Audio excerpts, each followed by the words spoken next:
Welcome to the Enjoy More 30s Family Finance Podcast, the only podcast dedicated to making life more enjoyable for young families by hitting on the financial topics that tend to weigh on us, stress us out, and distract our focus from simply enjoying life. Hello and welcome to the second episode of the Your Parents' Money Mindset series. Last episode we covered how to start having a conversation with your parents about money. And today we're going to start talking about who they are likely talking to and taking their advice from now and how.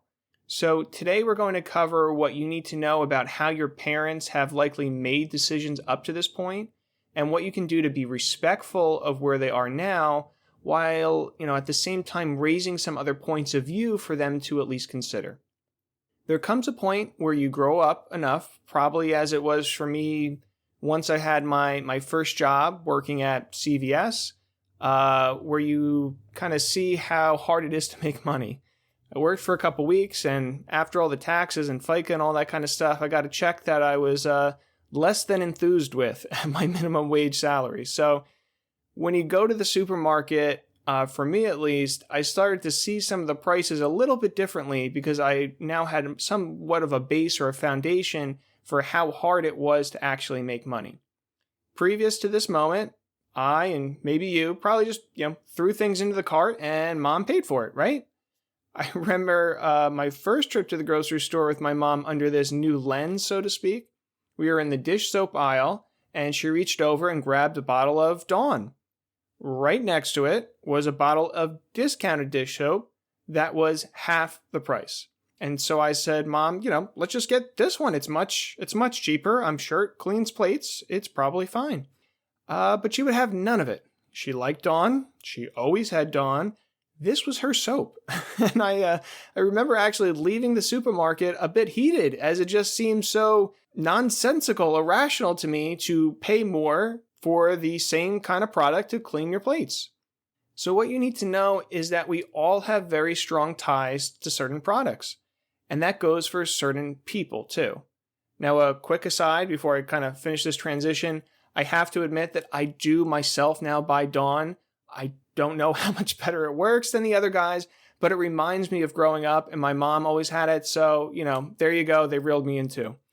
Anyway, you can see the point, and if you think about it, I'm sure you have associations yourself that are very ingrained. If your parents do use some kind of an advisor, they likely have been with them for a long time at this point and are very, very trusting of them, which in of itself is not a problem. If you are still using someone that you don't trust, what are you doing, right? But the difference that I have seen over my 13 plus years as an advisor is that generationally, how you get there is very different. For our clients that are in their 50s, 60s, 70s, we tend to get a lot less probing questions. It's more of a, you're the advisor, the expert, so you tell me what to do and, I'll do it kind of a thing. It's honestly very easy to work with, and we're always doing what's in their best interest anyway, but, there's a lot of different advisors out there. What I love about younger clients in their 30s, though, is that we do get more questions, which may seem odd at first, but, why do you recommend this? Well, how does that work exactly? What other things should we be aware of? If this was your situation, would you be doing the same thing? So not questions that are necessarily skeptical or argumentative, but rather really good questions to fully understand the why behind anything we recommend, which is really fantastic. You should fully understand the why before you take action. So what you can do is, again, respectfully, if you have opened the lines of communication, so to speak, for financial type items, as we described in that last episode, you can then progress into some of these why questions to maybe have them more fully evaluate their positions. So here you can lead into questions such as, how confident were you that you could retire? When they did their kind of evaluation, what did they assume for longevity? How long did they assume you were even going to kind of live for to not outlast your money? You have annuities, do you know how they work exactly? Do they guarantee money for both of you? Does the remainder go to the kids? Does it go to the insurance company? When did you last review your beneficiaries? Do you have contingents or backups listed? If something were to happen to me, would the money go to my children or would it go, to my siblings? Do you know which pieces of what you have transfer directly to your beneficiaries versus the items that have to go through your will? As a quick aside, it's a lot of them. Any retirement accounts or any directly titled like TOD beneficiary accounts. If they have multiple advisors, why do you have your money kind of spread out with all these different people? If they don't know what other pieces of your situation are out there, isn't it kind of hard for them to know everything they have to make sure they're giving you good advice for your overall situation?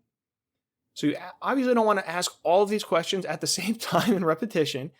And overall, if you don't know the possible answers to these questions either, that's okay. So we're going to cover them later in this series, but I think you can sense the weight some of them hold. Shouldn't you know the longevity assumptions that were used in any evaluation done? If you have annuities, shouldn't you know how they work and who they might ultimately go to? Shouldn't you know if your beneficiaries are correct and what assets you have would actually go through your will and what assets wouldn't? Now, these are all, as far as I'm concerned, rhetorical questions. The answer is yes, yes, yes. But this is just a great starting piece for taking that next step to really have them start thinking. So the first set of questions from the last episodes were building that bridge. Now that that bridge is structured to some degree, ask them questions for them to kind of think about and evaluate, do I really know everything that I should about how I'm organized? So a quick recap of today is don't underestimate the trust your parents likely have in whoever they're working with. They likely have a very, very long relationship with them at this point. Secondly is while you may be used to asking why-based questions, your parents may not be. They didn't grow up with the internet to, fact check or self-research everything. If the professional said it was this way, then a lot of times you kind of just went with it. Lastly, if you are able to ask some of these more thought-provoking questions, please be respectful. Again, the goal is to have them think and evaluate and ask your opinion if they want to as needed. The quickest way, I guarantee you, to get shut out is to go up and have them have their kid preach down to them. So try to avoid that. As always, thanks for tuning in today. If you are able to implement what we cover, then that is just fantastic. As always, you now have less to worry about than before and can focus more on enjoying life. If you're wanting help with these things, though, or have questions you need to help and clarify, check out the Ask Joe section on the show's website, www.enjoymore30s.com. That's enjoymore30s.com. If you enjoyed this episode, please make sure to subscribe and review us on Apple Podcasts or wherever you listen. There are literally millions of young American families out there I'm trying to reach and help just like you. Taking 2 seconds to write a review, tap a star, makes a big difference. The next episode is What About Mom? Surviving Spouse equals CFO, where we're going to cover how a survivor spouse, statistically generally the wife, have not historically always been in the loop with the finances, yet are often thrust into this role, and of course, what you can do about helping them in that dynamic. So until next week, thanks for joining me today, and I look forward to connecting with you again soon. The conversations on this show are Joe's opinions and provided for general information purposes only. They do not constitute accounting, legal, tax, or other professional advice for your specific situation.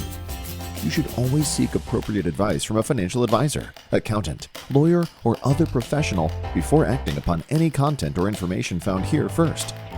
Joe is affiliated with New Horizons Wealth Management LLC, a branch office of TFS Securities Inc. and TFS Advisory Services, an SEC-registered investment advisor, member FINRA/SIPC.